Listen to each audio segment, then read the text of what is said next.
You can tell a lot about somebody by how fast they react to disrespect, because for some people it barely registers, but for others, one strange tone, one dismissive comment, one look, and suddenly their entire nervous system changes, like something ancient just woke up inside them. Most people think this is about ego or insecurity, but often it goes much deeper than that. Sometimes the reaction is not really about the present moment at all. It is about what the brain learned from the past. Because once somebody experiences enough humiliation, rejection, betrayal, or emotional pain, the mind starts scanning for danger everywhere, and eventually disrespect stops feeling uncomfortable and starts feeling threatening. The disturbing part is that many people do not even realize this is happening. They think they simply have anger problems, trust issues, or a short temper, but beneath the surface, their nervous system has quietly adapted to survival mode, and survival mode changes the way you interpret everything. Maybe somebody interrupts you, and your chest tightens instantly. Maybe somebody jokes about you, and even though you laugh externally, internally something shifts. Maybe a delayed text message makes you feel ignored, unwanted, or disrespected. Not because the situation is truly dangerous, but because your brain connected similar experiences to pain a long time ago. The human mind is designed to remember emotional threats very well. Your brain does not mainly exist to make you peaceful or emotionally balanced. It exists to keep you alive, and once it detects a pattern linked to emotional suffering, it starts trying to prevent it from happening again. For some people, this begins in childhood. Constant criticism, unstable households, bullying, abandonment, unpredictable parents, emotional neglect. All of these experiences train the nervous system to become hyper-alert. The person grows older, but their brain still reacts as if emotional danger is constantly nearby. This is why some people walk into conversations already prepared for conflict without even realizing it.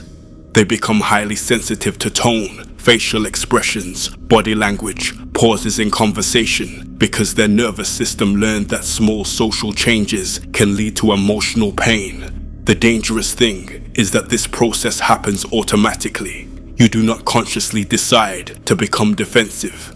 The reaction happens faster than thought itself. Somebody says something that feels disrespectful, your body tightens, your tone changes, your thoughts become aggressive or anxious, and only afterwards does logic arrive to analyze what actually happened.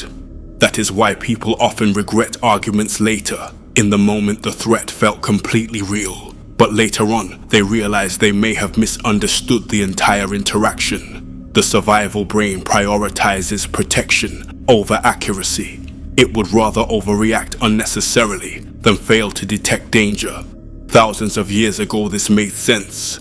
Human beings survived through tribes and social groups. Rejection, humiliation, or exclusion could genuinely threaten survival, so the brain evolved to take social threats seriously. Even today, the body reacts to social rejection, almost like physical pain. But modern life confuses this ancient survival system. The same brain that once protected humans from exile now reacts to text messages, passive-aggressive comments, awkward conversations, and social media interactions as if they carry life-threatening significance. This is why one small moment of disrespect can stay in somebody's mind for hours or even days. It is not only the event itself, it is the emotional memory attached to it. The brain links the present moment to older wounds, and suddenly the emotional reaction becomes far larger than the actual situation. Over time, this starts damaging relationships. People begin assuming bad intentions too quickly. They become defensive before understanding context. Neutral situations start feeling hostile. Criticism feels like attack. Boundaries feel like rejection. Disagreement feels personal. And eventually the person becomes exhausted because living in psychological defense mode drains the nervous system constantly. What makes this even more complicated is that modern culture often praises a reactive behavior. People are told never let anybody disrespect you, never tolerate anything, always stand your ground, And while self-respect matters, many reactions are not coming from confidence at all. They are coming from fear disguised as strength. Real confidence usually looks calm. It does not need to explode every time it feels challenged. Hypervigilance is different. Hypervigilance constantly searches for signs of disrespect because the nervous system expects danger everywhere. The loudest reaction is not always the strongest person in the room. Sometimes it is simply the most emotionally triggered nervous system.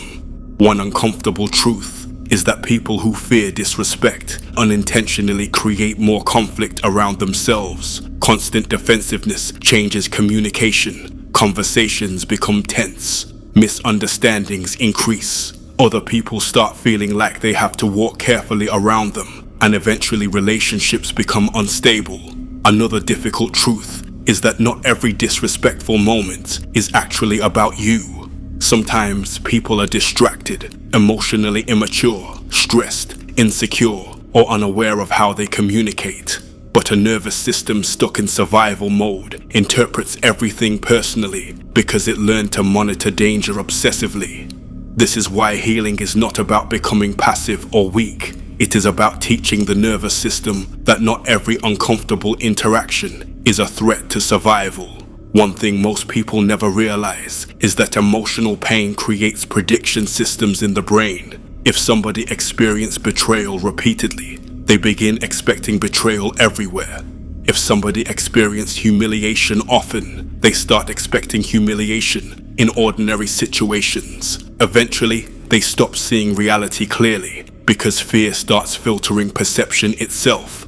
Another strange truth is that some people become addicted to emotional readiness. Constant alertness creates the illusion of control. If you expect disrespect everywhere, you feel psychologically prepared for it.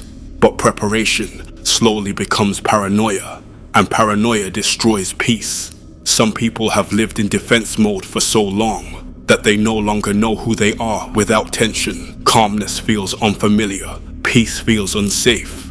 They mistake emotional guarding for emotional strength because survival mode became part of their identity. The real shift begins when somebody understands that feelings are real but not always accurate. Just because your nervous system detects danger does not mean danger truly exists. That does not mean accepting disrespect or allowing people to mistreat you. It means creating space between feeling and reaction. It means pausing before assuming intention. It means recognizing when your past may be speaking louder than the present moment. Sometimes the strongest response is observation instead of emotional reaction. Sometimes confidence is remaining calm while somebody else loses control. Sometimes real power is not needing to prove anything at all. It is also important to recognize that some people genuinely are toxic, manipulative, or disrespectful. Healing does not mean tolerating harmful behavior endlessly.